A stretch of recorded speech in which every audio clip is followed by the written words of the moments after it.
Good evening, everyone. How are you feeling tonight? How are you feeling tonight? Yeah, I doubt we'll still be feeling the same way after my spoken word.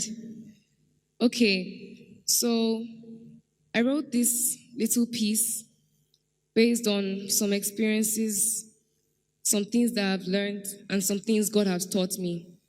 It took me a long while to actually understand this, and there are so many people who really don't understand.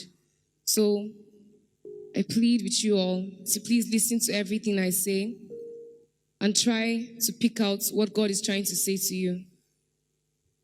All right. Meaningless. Meaningless.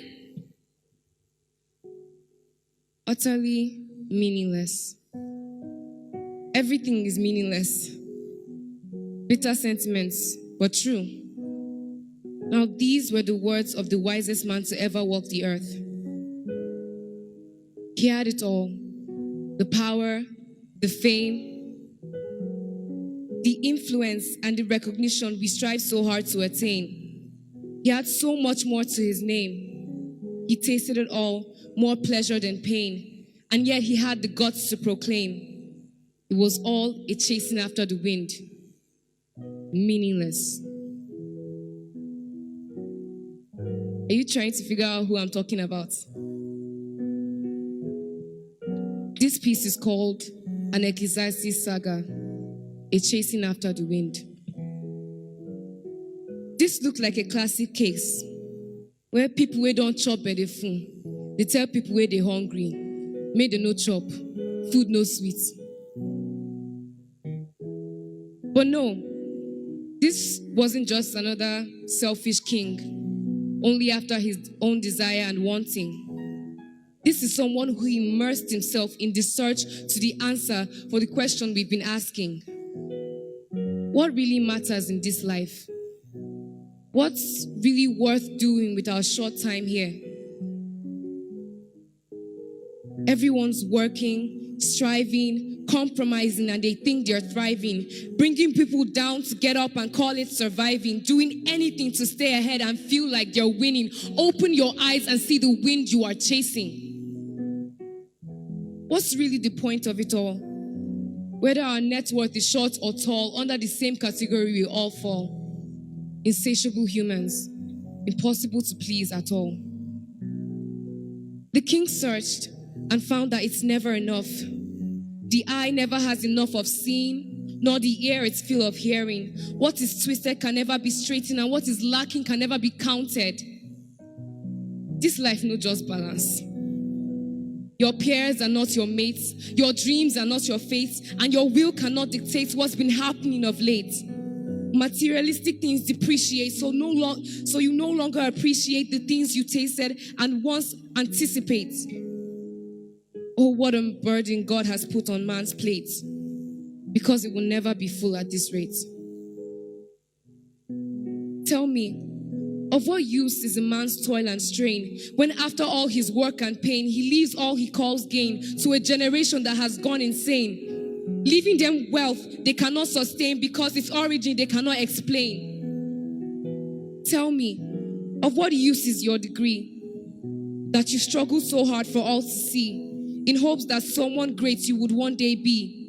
But those jobs are given away for a fee, because it's not about your qualifications but your currency. That's what's been happening currently, and it's been happening long before you and me.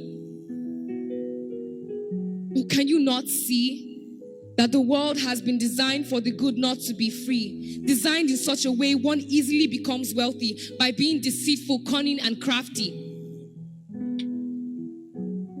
This is the evil under the sun Solomon did see. So what now? Should we just live our lives anyhow? I mean, it's all for nothing, so everything should be allowed.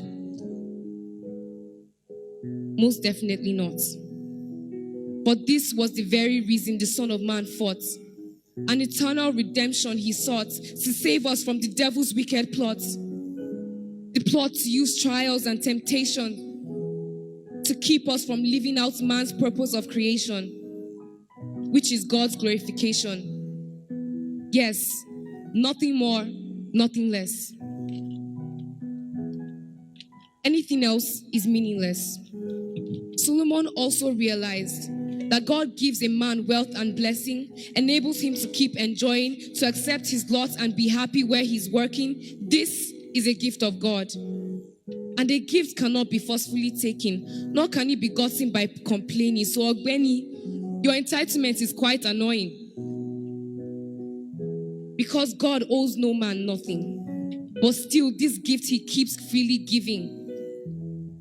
So we slowly focus on career pursuing, soulmate finding, or money making, and ignore our real purpose for living, for breathing, then still expect our lives to have meaning. I beg, forget this wind you keep chasing. We have a shepherd who has planted greener grass by his hand, ready for his sheep to welcome into the promised land. If only we move at his command, but how can we rightly move if we are stuck in this bitter sand? So I urge you, be calming down. This life's race didn't start now, but God's grace and strength he did endow, that in the end you claim your crown and take a bow. If only God's will you will allow.